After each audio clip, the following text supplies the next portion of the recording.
If you're clicking on this video, you probably want tips on how to perform leg press with better form and possibly some new training approaches to how to use the leg press machine. Well, I've got you covered with form and benefits of the leg press, so let's dive into it. First and foremost, the leg press. I cannot tell you how many times in my life I have actually told myself that the leg press was a garbage machine, and it's because of one reason primarily. When I see people using the leg press, the vast majority of what I see out there is people doing very, very small range of motion knee extensions. They are really not using the tool the way it was meant to be used. So the tip number one that I have for you when using the leg press is learn what full range of motion looks like for you on that machine. With the leg press that we have here at Functional Bodybuilding headquarters, it bottoms out when I am at the very deepest position in my hip and knee flexion.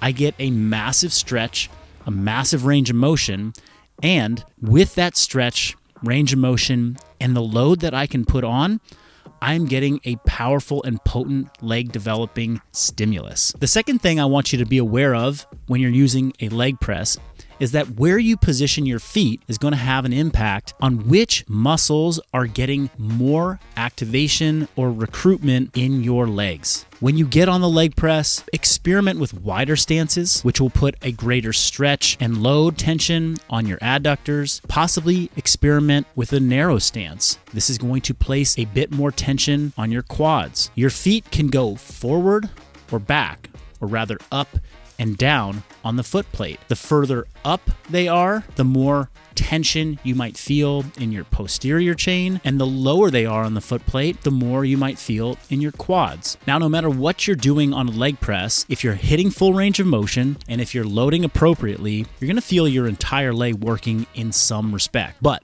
those subtle adjustments to your feet can absolutely help overload a specific part of the leg that maybe you want to be working more than another. And if you don't want to overthink which part of my leg is working the most, then just find the foot position that feels most confident, comfortable, and strong for you in a full range of motion for your hips and knees. For me, that's a narrower stance with my feet lower on the foot plate and wearing Olympic weightlifting shoes. That's right. Tip number 3 is think about the footwear that you're using on a leg press. An Olympic lifting shoe has a slight elevation to the heel.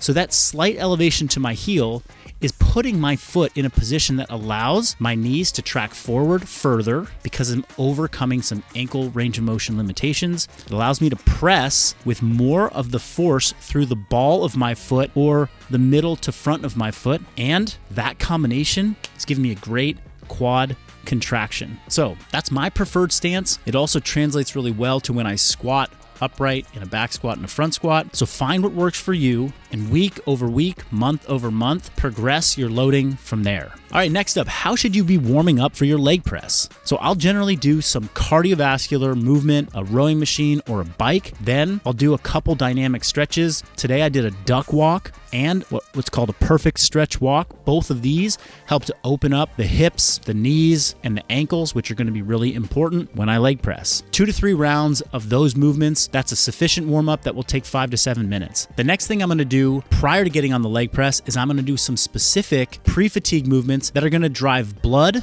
and get certain muscles in my hips, my hamstrings, and my quads a little bit pre-fatigued. A pre-fatigue for me means that when I go into my leg press, my first sets are going to be that much more engaged. I'm going to have to recruit that much more muscle because my muscles have already gotten a bit of blood and a bit of fatigue in them from these initial movements. Those movements today were Nordic hamstring curls and hip abduction.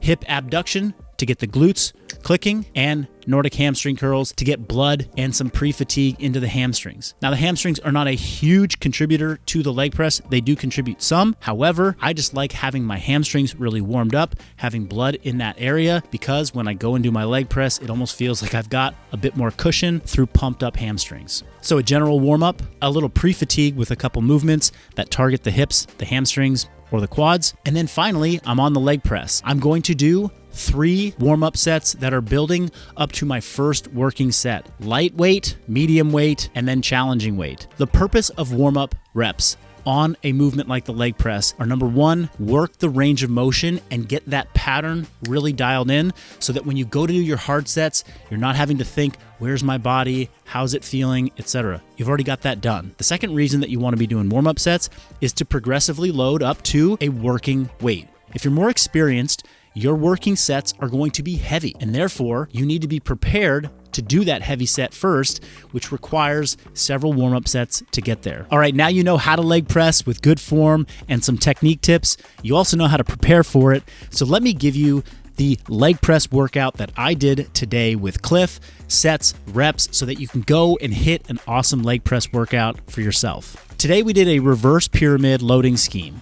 What that means is we did our heaviest and hardest set first, and then the subsequent sets that came after that were a little bit lighter for higher reps. After we had done our high rep, moderate rep, and low rep warm-up sets, the first working set was a set of 6, and it was meant to be at a 9 out of 10 RPE, which means 1 rep in reserve before technical or form failure. The second set is going to be for 8 reps, and what I want you to do is I want you to take the weight you used for 6 reps and remove 5% and try and get 8 reps with it. The third set is going to be for 10 reps. You're going to take your 8 rep weight, remove 5% from that, and get for 10. And then your fourth and final set is going to be whatever weight you used for 10 reps minus another 5% of total weight. And then you're going to try and hit 12 reps or more. Essentially, max out your repetitions, aiming for 12 plus. This loading and rep scheme is a surefire way to build some great intensity and allow you to keep your technique solid even at these higher rep final sets because you've reduced weight off of your starting weight. So that's the reverse pyramid loading scheme. Those are your tips on how to move, prep for this leg press, and then go and execute. Have an awesome workout with that. If you've got questions, please drop them in the comments below. Let me know whether you've done leg press like this before. And if you have any awesome tips for how to do leg press, what's worked for you, please drop them in the comments. Let's create a discussion for everyone to learn from. See you next time.